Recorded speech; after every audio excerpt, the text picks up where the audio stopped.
Namoonni nyaata keessan keessatti soogidda yookaan ashaboo baay'istanii nyaatan ergaan kun siniifi. Akkam jirtu lammiikoo nagaa keessanii aan Dr. Salaam Tafariin jedhama.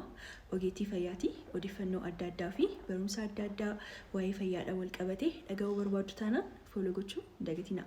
Har'a immoo soogidda yookaan ashaboo baay'isuun fayyaa keenya irratti dhiibbaa maalii qaba? Isaan jedhu sanitti himaa na dhaggeeffadhaa. Tokkoffaa irratti kalee keenyatti dhiibbaa qabaachuu danda'a. Karaa kamiin? Inni tokko dhibee cirracha kalee nutti fiduu danda'a. Inni lammaffaan immoo yeroo soogiddi qaama keenya keessatti baay'atu kaleetu gara alaatti baasa waan ta'eef kaleetti hojii dabaluudhaan kaleen akka miidhamu ni taasisa.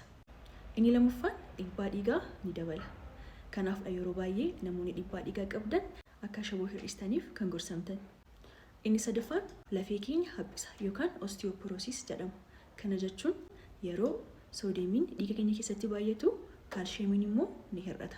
Kaalsheemiin immoo albuuda lafee keenyaaf barbaachisu keessaa isa tokko waan ta'eef karaa kanaan lafeen keenya akka haphatu yookaan osteoporosis nutti fiduu danda'a. Inni afuraffaan electrolyte disturbance. Electrolyte disturbance hin jiraatu mataa bu'uu, dadhabbii, mallattoowwan akkasii nutti dhaga'amuu danda'a. Inni shanaffaan immoo adeemsa sirna nyaata bulleessuu yookaan digestion kan jedhu miidhuu danda'a. Karaa kamiin asiid rifileksii fiduu danda'a.